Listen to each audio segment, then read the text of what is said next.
Shubman Gill sensational century. Sultan of seam Shami నుంచి మరొక 5 wicket hall ICC event లో. అక్షర్ పటేల్ కి ఆల్మోస్ట్ హ్యాట్రిక్. రోహిత్ శర్మ నుంచి మరోసారి ఫైరింగ్ స్టార్ట్. కేఎల్ రాహుల్ నుంచి ఒక కంపోజ్డ్ ఇన్నింగ్స్. ఓవరాల్ గా ఇండియా తరఫున చాలా పాజిటివ్స్ ఉన్నాయి. Bangladesh Towhid Hridoy is a century, fighting knock by Jaker Ali and వాళ్ళ స్పిన్నర్స్ కూడా బాగానే పర్ఫార్మ్ చేశారు. ఆల్ ఇన్ ఆల్ ఒక ఇంట్రెస్టింగ్ గేమ్ ఈ ఛాంపియన్స్ ట్రోఫీ 2025 లో between India and Bangladesh. And eventual గా ఇండియా గెలిచారు. బట్ ఆఫ్ కోర్స్ అంత సులువైన గెలిపేవి కాదు, చాలా విషయాలనే మాట్లాడుకోవడానికి. ఇంకెందుకు ఆలస్యం, లెట్స్ గెట్ స్టార్టెడ్.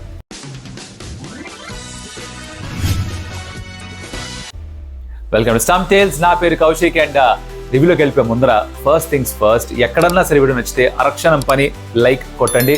మీరు లైక్ చేస్తే ఆటోమేటిక్గా వీడియో చాలా మంది దగ్గరికి వెళ్తుంది. అండ్ అలా చూస్తున్న వాళ్ళు ఎవరైనా ఇప్పటిదాకా సబ్స్క్రైబ్ చేసుకోకపోతే సబ్స్క్రైబ్ చేసుకోండి. That will help us grow. It's as simple as that. Please help us do that. And get into the review. Straight away జరిగింది ఏమిట్రా అంటే, బంగ్లాదేశ్ మొదట బ్యాటింగ్ చేశారు, టాస్ గెలిచి. వాళ్ళు at one point of time 100 లోపల ఆల్అౌట్ అయిపోతారేమో అనుకున్నాను. కానీ కష్టపడి ఒక బ్రిలియంట్ పార్ట్నర్షిప్ నిర్మించి మొత్తానికి 228 పరుగులు స్కోర్ చేశారు. ఇదేం సరిపోదులే, ఆడుతూ పాడుతూ చేసేస్తారు ఇండియా అనుకున్నాం. కానీ అంత ఆడుతూ పాడుతూ అవ్వలేదు, కాస్త ఎక్కిళ్ళు వచ్చే మధ్యలో. ఓవరాల్గా 4 వికెట్స్ కోల్పోయి 47 ఓవర్లో మ్యాచ్ అయితే ఫినిష్ చేశారు. గ్రేట్ నాక్స్ చూసాం from Shubman, Rohit and KL Rahul. But ఇది సమరీ మాత్రమే. But the devil lies in the details. మరి ఆ డీటెయిల్స్లోకి వెళ్ళిపోదాం. ఎక్కడి నుంచి మొదలు పెడదామంటే, start off with sensational Shubman Gill. ఇప్పుడు తను వరుసగా 4 మ్యాచెస్లో 50+ స్కోర్స్, అంటే ఇంగ్లాండ్ ఓడిఐ సిరీస్తో కూడా కలుపుకొని బ్యాక్ టు బ్యాక్ సెంచరీస్. అక్కడ 3వ మ్యాచ్లో సెంచరీ, ఇక్కడ మొదటి మ్యాచ్లో సెంచరీ. ఇన్ఫాక్ట్ 2011లో ఐసీసీ వరల్డ్ కప్ ఆడినప్పుడు, ఇండియా బంగ్లాదేశ్తో ఆడినప్పుడు ఓ యంగ్ విరాట్ కోహ్లీ ఒక సెంచరీ స్కోర్ చేశాడు. అండ్ ఇక్కడ ఛాంపియన్స్ ట్రోఫీ ఆడుతూ 2025లో 14 సంవత్సరాల తర్వాత slightly more older than that young Virat Kohli. But ఆ విరాట్ కోహ్లీ ఛాయలు మళ్ళీ కనిపించాయి. చాలా బాధ్యతతో కూడుకున్న సెంచరీ ఇది, which I think is very very important. Future కోసం చాలా హెల్ప్ అవుతుంది, తన కాన్ఫిడెన్స్ చాలా హెల్ప్ అవుతుంది. మధ్యలో కొన్ని షార్ట్స్ ఆడాడు బాస్, ఎక్స్ట్రాడినరీ. ఒక ఫ్రంట్ ఫుట్లో పుల్లోటి కొట్టాడు తాన్జిద్ని. అది ఎంత దూరం వెళ్ళిందంటే I think about 98 meters if I'm not wrong. But style of that shot making, ఎలా అయితే ఆ లెంత్ ని పిక్ చేసి ఆ షాట్ ఆడాడో, ఇప్పటిదాకా champions trophy it's got to be the shot of the tournament for me. Amazing. And చాలా క్రమశిక్షణతో batting చేశాడు. ఎందుకో చెప్తాను. స్టార్ట్ చేసినప్పుడు రోహిత్ శర్మ అటాక్ ఆడాడు, అక్కడ వరకు బాగా తను డిఫెన్సివ్ రోల్ తీసుకున్నాడు. రోహిత్ అవుట్ అయిపోయిన తను కూడా కొంచెం అగ్రెసివ్గా ఆడాడు. కానీ ఆ పవర్ ప్లే అయిపోయిన తర్వాత 10-15 ఓవర్స్ వచ్చేసిన తర్వాత ఎప్పుడైతే బాల్ కొంచెం బ్యాట్ మీద రావడం స్లో అయిపోయిందో, ఎప్పుడైతే ఇండియాకి వికెట్స్ పడడం మొదలయ్యాయో, అప్పుడు తను నిర్ణయించుకుంది ఏమిటంటే, అంటే ఫాస్ట్గా ఆడడం కాదు, కొంచెం నెమ్మది కూడా ఆడాలి, ఆఖరి దాకా ఉండాలి, రెస్పాన్సిబిలిటీ తీసుకోవాలి. నేను ఇప్పుడు చిన్న ప్లేయర్ని కాదు, నేను ఇప్పుడు యంగ్స్టర్ని కూడా కాదు, ఇప్పుడిప్పుడే టీంలోకి రావట్లేదు, కొన్ని సంవత్సరాలుగా ఆడుతున్నారు. 2023 నుంచి ఇప్పటిదాకా నేను 7 సెంచరీలు 6 సెంచరీలు స్కోర్ చేశాను. ఆ రెప్యుటేషన్ ఇంప్రూవ్ చేసుకోవాలి. నేను ఇంకా టీంలో ఉండాలా ఉండకూడదు అని చాలా మంది మాట్లాడుతూ ఉంటారు. వాళ్ళందరి నోడ్లకి తాళం వేయాలి. అది పక్కన పెట్టేస్తే అద్భుతంగా మ్యాచ్ గెలిపించాలి ఇండియాకు ఒక పట్టుదల అయితే ఉండిందో, that was phenomenal. Century of the highest quality. In fact తను స్కోర్ చేసిన 100స్లో ఇది కొంచెం కష్టంగా చేసిన 100 అండ్ తనకి ఎంతో సంతృప్తినిచ్చే 100 అని నా పర్సనల్ ఒపీనియన్. ఇది శుభ్మన్ గిల్. తర్వాత let's talk about Mohammed Shami. Shami England సిరీస్లో ఆడుతున్నప్పుడు పూర్తిగా రిథంలో ఉన్నట్టుగా అనిపించలేదు. అరే ఎలా రా ఇప్పుడు, బికాజ్ ఐ థింక్ ప్రివ్యూలో కూడా నేను అదే అన్నాను, దట్ ఎక్కడన్నా ఇబ్బంది ఉంది ఇండియాకి అంటే ఆ ఫాస్ట్ బౌలింగ్ రిసోర్సెస్ కాస్త ఇబ్బంది ఉంది. బికాజ్ అందరూ కూడా ఎక్స్పీరియన్స్ ఉన్న వాళ్ళు లేరు, అలాగే ఎక్స్పీరియన్స్ ఉన్న షమీకి ఏమో రిథం లేదు అని. ఆ రిథం పూర్తిగా వెనక్కి వచ్చి అనిపించింది. It's very funny how this game of cricket is. అంటే ఒకరోజు మీకు రిథం లేదు అనిపిస్తుంది, నెక్స్ట్ మ్యాచ్లో చూస్తే రిథం వచ్చేస్తుంది. అంటే ఆ మ్యాచ్కి ఈ మ్యాచ్కి మధ్యలో కొంచెం సమయం ఉంది.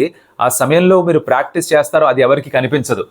నాలాగా మాట్లాడే వాళ్ళకి కనిపించదు, మీ ఎవరికి కూడా ఆ ఎఫర్ట్ ఏంటో కనిపించదు. మనం మ్యాచ్లు మాత్రమే చూస్తాం కాబట్టి మనకు తెలీదు ఎంత కృషి పెడుతున్నారో వెనకాల. Obviously that is paid of, because తను పరిగెత్తే విధం కావచ్చు, బాల్ చేతిలో నుంచి రిలీజ్ అయ్యే విధం కావచ్చు, ఆ సీమ్ పొజిషనింగ్ కావచ్చు, బాల్ ఎలా అయితే మూవ్ అవుతుందో ఆఫ్ ద పిచ్ అది కావచ్చు, and eventually the results wickets తీసుకునే పద్ధతి కావచ్చు, అన్ని కూడా తిరిగి వెనక్కి వచ్చేసాయి. ICC events and Mohammed Shami I think is a match made in heaven. Because ఇంతకు ముందర మనం తనని పీక్ ఫామ్లో చూసింది 2023 ఓడిఐ వరల్డ్ కప్లో. దాని తర్వాత ఆ యాంకిల్ సర్జరీ, దాని నుంచి రీహాబ్ 10-12 నెలల పాటు, ఇన్ఫాక్ట్ దానికంటే ఎక్కువే టీం నుంచి బయట ఉండడం, తిరిగి మళ్ళీ ఆ ఫిట్నెస్ సంపాదించుకొని T20 క్రికెట్ ఆడడం, ముష్తాక్ అలీలో విజయ్ హజారే ఆడడం, తిరిగి మళ్ళీ T20 ఇంటర్నేషనల్స్ ఆడడం, ఓడిఐస్ ఆడడం, అండ్ ఫైనల్గా ఒక ఐసీసీ ఈవెంట్లో మళ్ళీ 5 వికెట్ హాల్ తీసుకోవడం. He's the highest wicket taker for India in ICC tournaments. Zaheer ఖాన్ని దాటేశాడు, జగేశ్వరనాథ్ దాటేశాడు. Great achievement. I think 6 or 7 5 wicket hauls ఉన్నాయి, which is phenomenal. Genuine match winner. Power ప్లేలో, మిడిల్ ఓవర్స్లో, డెత్ ఓవర్స్లో ఎప్పుడైనా సరే బౌలింగ్ చేసి వికెట్స్ తీసుకోగలడు. ఇంకేం కావాలి మీకు? అంటే బుమ్రా లేడు, ఆ లోటుని ఎవరు కూడా తీర్చలేరు. కానీ షమీ ఉన్నాడని ఒక ధైర్యం ఏదైతే ఉందో, తిరిగి ఫామ్లోకి వచ్చేసాడు, రిథమ్ కనిపిస్తున్న ఒక ధైర్యం ఏదైతే ఉందో, అది కొండంత బలాన్ని ఇస్తుంది for Rohit Sharma and Gautam Gambhir and the rest of the team also. Next good performance for India is from KL Rahul. ఎందుకురా అంటే తను వచ్చిన పరిస్థితిలో 4 వికెట్లు పడిపోయి ఉన్నాయి, ఇంకా 89 రన్స్ ఏదో కావాలి. కొంచెం డైసీగా ఉండిన సిచ్యువేషన్. తను స్టార్ట్ చేసినప్పుడు కూడా స్ట్రైక్ రేట్ 50, 4 గంట తక్కువే ఉండింది. ఒక షాట్ ఆడాడు, ఒక క్యాచ్ డ్రాప్ అయింది. ఈ క్యాచ్ డ్రాప్ గురించి మళ్ళీ మాట్లాడిన తర్వాత కూడా మాట్లాడాలి. ఆ క్యాచ్ డ్రాప్ అయింది, బట్ ఆ ఇంటెంట్ చూపించడం మొదలు పెట్టాడు. లేదు, ఇలా బాక్ డౌన్ అయిపోయి నెమ్మదిగా ఆడడం కాదు, కొంచెం ప్రెషర్ పెడదాం, తిరిగి కాస్త వాళ్ళపైకి ఆ ప్రెషర్ ట్రాన్స్ఫర్ చేద్దామని ఒక ఆలోచన విధానం కనిపించింది ఆట తీరులో. అండ్ ఫైనల్గా ఈ ఫినిష్ ఆఫ్ ద 6, 2 6లు కొట్టాడు. ఇన్ఫాక్ట్ ఒకటి straight down the ground of leg spinner, దాని తర్వాత ఫాస్ట్ బౌలర్ రీసెంట్ ఒక పుల్ షాట్, దాంతో మ్యాచ్ ఫినిష్ అయిపోయింది. By the end of the innings, by the end of the chase 41 పరుగులు స్కోర్ చేశాడు. Very important నాక్. నంబర్ 6లో వచ్చాడు, నంబర్ 5లో కాదు, బట్ చాలా బాగా ఆడాడు. క్రూషియల్ పార్ట్నర్షిప్ ఒకటి పెట్టాడు. నెక్స్ట్ రోహిత్ శర్మ, తను డీసెంట్ స్టార్ట్ అందించాడు, 40 పరుగులు స్కోర్ చేశాడు, అటాకింగ్ బ్రాండ్ ఆఫ్ క్రికెట్ ఆడాడు. మనం గమనించాల్సింది ఏమిట్రా అంటే, ఆ మొదటి 10 ఓవర్స్లో బాల్ కొంచెం కొత్తగా, కొంచెం హార్డ్గా ఉన్నప్పుడు స్కోర్ చేసే రన్స్ చాలా విలువైనవి. మొదటి మ్యాచ్లో, న్యూజిలాండ్ పాకిస్తాన్ మ్యాచ్లో కూడా ఫస్ట్ 10 ఓవర్స్లో 22 పరుగులు మాత్రమే చేశారు. దాంతో ఆ రన్ చేజ్లో పూర్తిగా వెనకబడిపోయారు. ఇక్కడ రోహిత్ శర్మ జరగనివ్వలేదు. ఇప్పుడైతే 69 స్కోర్ చేశారు పవర్ ప్లేలో. మిడిల్ ఓవర్స్లో బంగ్లాదేశ్ స్కోర్ చేసినంతే స్కోర్ చేసినా కూడా సరిపోయింది. తర్వాత ఆఖరి 7 ఓవర్స్ తక్కువ స్కోర్ చేసినా కూడా సరిపోయింది. ఎందుకంటే ఆ స్టార్ట్ అలా ఇచ్చాడు, ఆ మొమెంటం అలా అందించి పెట్టాడు, ప్రెషర్ తిరిగి ట్రాన్స్ఫర్ చేశాడు బంగ్లాదేశీ బౌలర్స్ పైన. అలానే ఆడతాడు. తన నుంచి మనం 100 వస్తే బోనస్సే, బట్ ఈ 40, 50, 60 క్విక్ ఫైర్గా స్కోర్ చేసినవి కూడా తన నుంచి ఎక్స్పెక్ట్ చేసే నాక్సే, అది చేసి చూపించాడు. ఇవి ఓవరాల్గా పాజిటివ్స్. ఇంకొక మేజర్ పాజిటివ్ ఏమిటంటే, అంటే ఇక్కడి నుంచి కొంచెం ఆనందం, ఒక పక్క బాధ కూడా మొదలవుతాయి. ఎందుకంటే అక్షర్ పటేల్ ఒక ఓవర్లో వరుసగా 2 వికెట్స్ తీసుకున్నాడు. దాని తర్వాత he almost had a hattrick. He actually had a hattrick, because యూజువల్గా 2 వికెట్స్ వచ్చిన తర్వాత ఆన్ హ్యాట్రిక్ ఉన్నప్పుడు, హ్యాట్రిక్ బాల్ వేస్తున్నప్పుడు అవుట్ సైడ్ ఎడ్జ్ బీట్ అవ్వడమో, ప్యాడ్కి తగిలి going on the leg side అవ్వడమో, ఇన్సైడ్ ఎడ్జ్ ప్యాడ్ మీద తగలడమో, ఇలాంటివే జరుగుతాయి. కానీ ఎడ్జ్ తగిలి చాలా సింపుల్ క్యాచ్గా వెళ్తూ ఫీల్డర్ చేతిలోకి, one of the best safest fielders in slip Rohit Sharma ఉన్నప్పుడు తను పట్టేస్తాడు అనుకుంటే, తను దాన్ని నేలపాలు చేయడం క్షణం ఎవరు నమ్మలేకపోయారు. రోహిత్ శర్మ అయితే ఎంత ఫ్రస్ట్రేట్ అయిపోయాడు అంటే, చేసి నేలకి దబ బాధేశాడు. దానికి తెలుసు హ్యాట్రిక్స్ రెగ్యులర్గా అవ్వని. ఒక బౌలర్ జీవితంలో 2 సార్లు, మహా అంటే 3 సార్లు జరుగుతుందేమో, కొంతమందికి ఒకసారి దొరుకుతుంది ఆ ఛాన్స్. అలాంటిది అక్షర్ పటేల్కి చేజారా వచ్చింది అంటే, అంటారే నోటి దాకా వచ్చిన కూడు ఎప్పుడైతే నేలపాలు అయిపోతుందో ఆ బాధ వేరే. ఆ బాధ అనుభవించాడు అక్షర్ పటేల్, చూసిన అందరూ కూడా. ఇన్ఫాక్ట్ ఆ నొప్పి రోహిత్ శర్మకి ఇంకెక్కువ ఉండింది. మనసులో ఇంకో ఆలోచన వచ్చింది, అక్కడ ఫీల్డర్ ఆర్ స్లిప్లో రోహిత్ శర్మ కాకుండా ఇంకెవరన్నా ఉంటే రోహిత్ శర్మ ఎలా రియాక్ట్ అయ్యేవాడు. ఇక్కడ క్యాప్టెన్ ఎలా డ్రాప్ చేస్తే మిగతా ఎవరు కూడా ఏం అనలేరు. అక్షర్ కూడా అరే రే అనుకున్నాడు, ఒక క్షణం బాధపడ్డాడు, తిరిగాడు, నవ్వుకుంటూ వెళ్ళిపోయాడు. బట్ మీ ఎవరన్నా తప్పు చేస్తే, పొరపాటు చేస్తే క్యాప్టెన్ వైపు చూస్తారు. క్యాప్టెనే తప్పు చేస్తే ఎవరి వైపు చూడాలి? ఏం చేయలేరు. జరుగుతుంటే క్రికెట్లో ఇట్ హ్యాపెన్స్, ఎవరు కావాలని చేయరు. That happen. అండ్ ఇంట్రెస్టింగ్ ఏమిట్రా అంటే, తర్వాత ఇండియా బ్యాటింగ్ చేసినట్టు KL Rahul catch Jaker Ali drop చేశాడు. దిస్ వాజ్ ఆన్ హ్యాట్రిక్ ఉన్నప్పుడు జాకర్ అలీ వచ్చాడు బ్యాటింగ్ చేయడానికి. మీరు క్యాచ్ చేస్తుంటే కనుక కెమెరామెన్ చూపించాడు, నేనే ఐ డ్రాప్డ్ యూ అంటూ ఉన్నాడు. అది క్యాప్చర్ అయింది కెమెరాలో కూడా. ఆ డ్రాప్ తర్వాత బంగ్లాదేశీ బ్యాటింగ్ ఇన్నింగ్స్లో ఒక హైలైట్ చూసాం. ఏమిట్రా అంటే, తౌహీద్ హృదయ్ అండ్ జాకర్ అలీ ఇద్దరి మధ్యన 158 run partnership, 35 for 5. Boss just imagine. అంటే ఇప్పుడు వీళ్ళు మన ప్రత్యర్థులు కాబట్టి వాళ్ళ గురించి మనం గొప్పగా మాట్లాడుకోవడం ఇష్టపడకపోవచ్చు, but when you see game you should respect the game. Opposition అయినా బాగా ఆడినప్పుడు సెల్యూట్ కొట్టి తీరాల్సిందే. హృదయ్ నుంచి ఒక సెంచరీ, అలాగే జాకర్ అలీ నుంచి ఒక ఫెంటాస్టిక్ హాఫ్ సెంచరీ, ఇద్దరు మధ్య పార్ట్నర్షిప్ 158. ఎక్స్ట్రీమ్ ప్రెషర్లో 35 for 5 dropped on the first ball.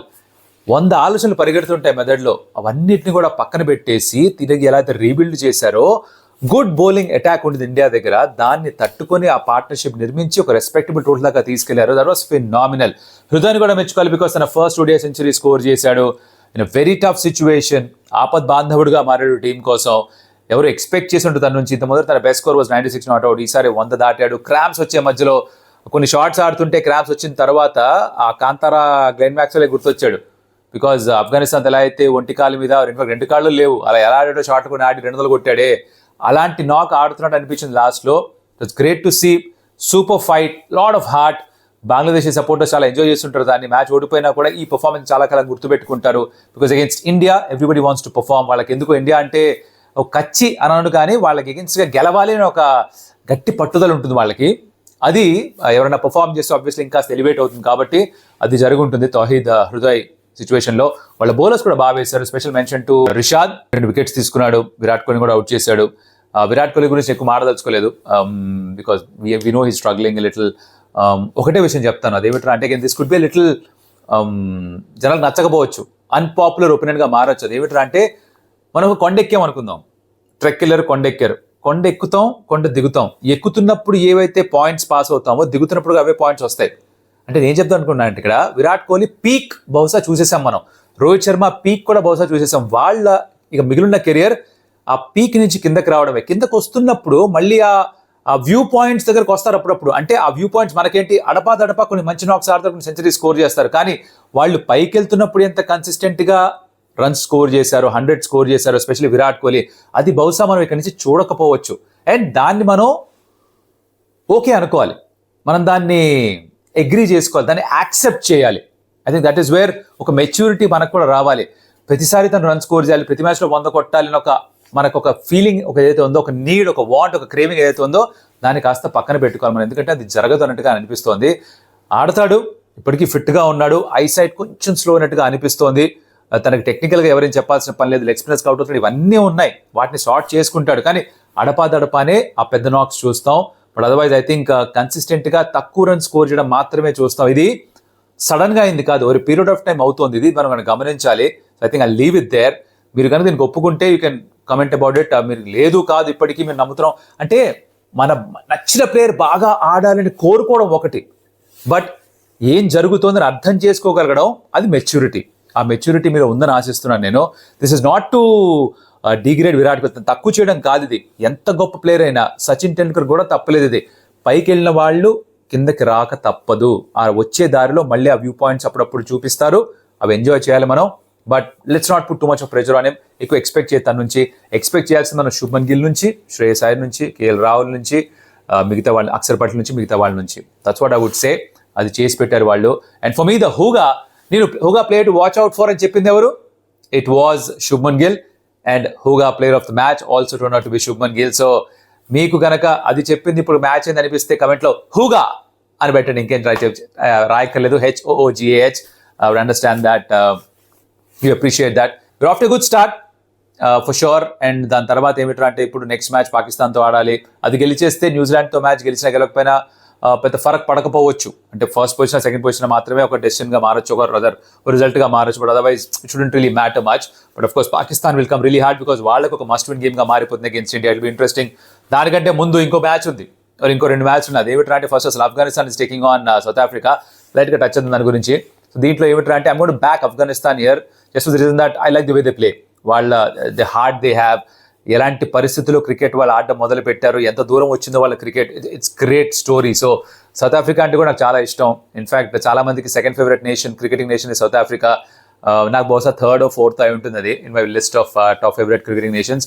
But వాళ్ళు మంచి టీమే, కానీ ఆఫ్ఘనిస్తాన్కి ఎప్పుడు కాస్త ఎడ్జ్ ఉంది అనిపిస్తుంది. బికాస్ కరాచీలో ఆడుతున్నారు, బాల్ కొంచెం టర్న్ అవ్వచ్చు, పిచ్ కొంచెం స్లోగా ఉండొచ్చు, వాళ్ళు 4 స్పిన్నర్స్ని ఆడొచ్చు, 40 ఓవర్ల పాటు స్పిన్తో ఉక్కిరి బిక్కిరి చేయొచ్చు. వాళ్ళ బ్యాటింగ్ క్లిక్ అయ్యి ఆఫ్ఘనిస్తాన్ ఒక 240-250 స్కోర్ చేశారు. దాని తర్వాత డిఫెండ్ వాళ్ళు చేసుకోగలరు is what I believe. So toss గెలిస్తే వాళ్ళు ఫస్ట్ బ్యాటింగ్ చేస్తారు అనుకుంటున్నా. సౌత్ ఆఫ్రికా ఏమిట్రా అంటే వాళ్ళ ఫాస్ట్ బౌలర్స్ 2-3 ఇంజురీ కారణంగా లేకపోవడంతో కొంచెం క్షీణించింది వాళ్ళ pace bowling lineup. But otherwise got great batters.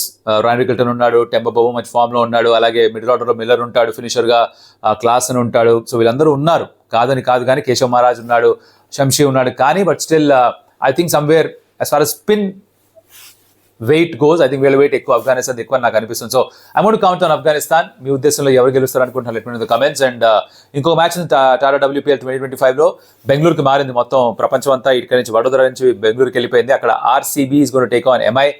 Classic game, one of the best rivalries Women's Premier లీగ్లో. చిన్నస్వామి స్టేడియంలో RCB ఆడుతుంటే ఏం జరుగుతుందో తెలుసు మీకు. RCB chants will fill the stadium. So it be a great atmosphere. 2 match all చూస్తారు నాకు తెలీదు. నేను కుదిరితే కామెంటరీ చేస్తూ, కామెంటరీ గ్యాప్లో ఒక టీవీతో మ్యాచ్ చూస్తూ, ఇంకో మొబైల్లో WPL చూస్తూ మేనేజ్ చేద్దామని ట్రై చేస్తున్నారు. If it happen will see how it pans out. But మీరే మ్యాచ్ చూడబోతున్నారు, let me know in the comments. And మనం మళ్ళీ కలుద్దాం. This is all I had for today. Like the video, share the video to your friends, comment about what you like, what you don't like, and అలాగే subscribe చేసుకోండి Stump Tales కి. That will help us go a long way. మళ్ళీ కలుద్దాం. అప్పటిదాకా సెలవు. అదియోస్ Amigos. గిల్లు thrill చేసావు, kill చేసావు బంగ్లాదేశ్ ని.